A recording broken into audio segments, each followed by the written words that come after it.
Hello everyone, welcome back to our YouTube channel.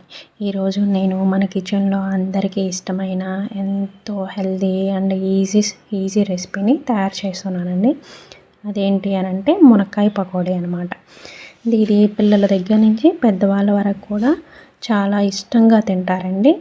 ఇది evening స్నాక్స్గా కానీ ఎవరైనా రిలేటివ్స్ సడన్గా వచ్చినప్పుడు ఇన్స్టెంట్గా ఏదైనా రెసిపీ చేయాలన్నప్పుడు చాలా ఈజీగా ప్రిపేర్ చేసుకోవచ్చు 5 నిమిషాల్లో.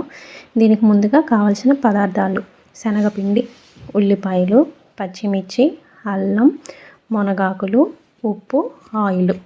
ముందుగా మునగాకు మొత్తాన్ని కూడా మనం ఒక బౌల్లో వేసుకొని నీట్గా కడిగి వేరొక బౌల్లోకి ట్రాన్స్ఫర్ చేసుకోవాలండి. కాడలు ఉన్నా కూడా ఏం పర్లేదు, చాలా బాగుంటుంది కాడలు ఉన్నా కూడా. అలానే ఉల్లిపాయల్ని కూడా చిన్న చిన్నగా కట్ చేసుకోవాలండి, స్లైసులుగా. హాఫ్ మూన్ కావాలంటే హాఫ్ మూన్ అయినా కట్ చేసుకోవచ్చు, లేదా ఎలా అయినా కట్ చేసుకోవచ్చు. అలానే పచ్చిమిర్చిని కూడా చాలా సన్నగా కట్ చేసుకోవచ్చండి. అలానే అల్లాన్ని కూడా శుభ్రంగా కడుక్కొని పీల్ తీసేసుకొని చాలా చిన్న చిన్న ముక్కలుగా కట్ చేసుకోవాలి, ఇలా నేను చూపించినట్టు. ఆనియన్స్, పచ్చిమిర్చి, అల్లాన్ని కూడా ఒక బౌల్లోకి ట్రాన్స్ఫర్ చేసుకొని పకోడీకి సరిపడా ఉప్పు వేసుకొని ఆనియన్స్ అన్నిటిని కూడా సపరేట్ అయ్యేలాగా కలుపుకోవాలండి. ఇలా ఏ పాయకి ఆ పాయ సపరేట్ అయిపోవాలన్నమాట.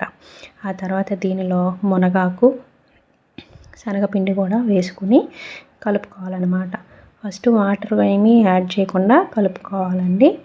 వాటర్ ఎందుకు యాడ్ చేయొద్దు అని అంటున్నానంటే ఉల్లిపాయలో ఉండే వాటర్ కన్సిస్టెన్సీ ఒక్కోసారి సరిపోతుంది. ఒకవేళ బాగా గట్టిగా ఉంది అని అనుకుంటే కనుక కొంచెం కొంచెంగా వాటర్ యాడ్ చేసుకొని కలుపుకోవాలండి, ఇలా ఈ విధంగా నేను చూపించినట్టుగా. తర్వాత ఒక బౌల్లో ఆయిల్ తీసుకుని హీట్ చేసుకోవాలండి. మరి హై హీట్ ఏం అవసరం లేదు, మీడియం సరిపోతుంది.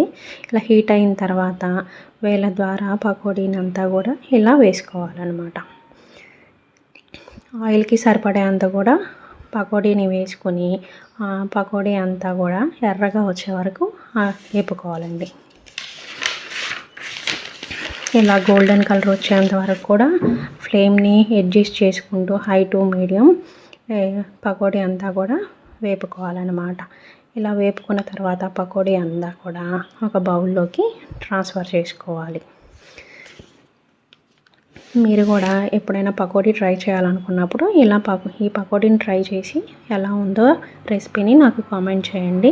ఒకవేళ మీకు ఈ వీడియో నచ్చినట్లయితే షేర్ చేసి, లైక్ చేసి, సబ్స్క్రైబ్ చేయండి, మర్చిపోకండి.